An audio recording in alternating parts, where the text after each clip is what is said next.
हाय, मी पूजा आणि मी नागपूर जिल्ह्यात राहते. तर आज फायनली एक साफसफाईचं काम चालू होतं आणि नळ लावायचं काम चालू होतं. तर सर्वात आधी मी टँकचा वॉल बंद केला आणि त्यानंतर नळं लावण्यास सुरुवात केली. नळं लावताच एक नळ पूर्ण आणले आणि मग ते लावून घेतले. काही टाईट केले, काही कमरेमुळे भागणं काही होत नव्हतं. मला चौथा मन सुरू आहे आणि त्यामुळे हे कामं मी करून आली. हे राहू दे म्हणत होते, ते करणार होते कामं, पण मी काही कुठे थांबते म्हणून म्हटलं जरा लावून घेते, कारण खूप प्रॉब्लेम होत होता. नळ ऑन नव्हते तर त्यामुळे पटापट आधी मी नळ ऑन केले आणि नळ लावून घेतले. त्यानंतर बेसिंगचा पण पाईपसुद्धा लावून घेतला आणि दुसरा एक वॉलचा पाईप होता तोसुद्धा एक लावून घेतला आणि त्याला अटॅच करून घेतलं. तर असा आज पूर्ण दिवस कामामध्येच गेला. त्यानंतर पोर्च पण आज खूप खराब झालेलं होतं.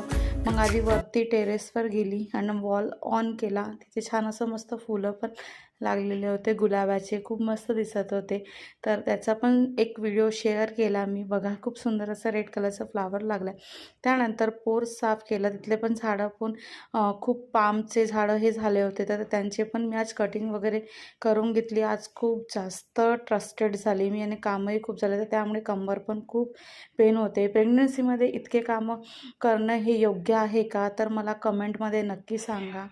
चला तर आता भेटूया नेक्स्ट व्हिडिओमध्ये. आज जायचं होतं मला लग्नाला, तर त्यासाठी ही तयारी होती. लग्नाचा व्हिडिओ बघण्यासाठी फॉलो नक्की करा आणि शेअरसुद्धा करा. चला तर भेटूया आता नेक्स्ट व्हिडिओमध्ये. बाय. सबस्क्राईब करायला विसरू नका.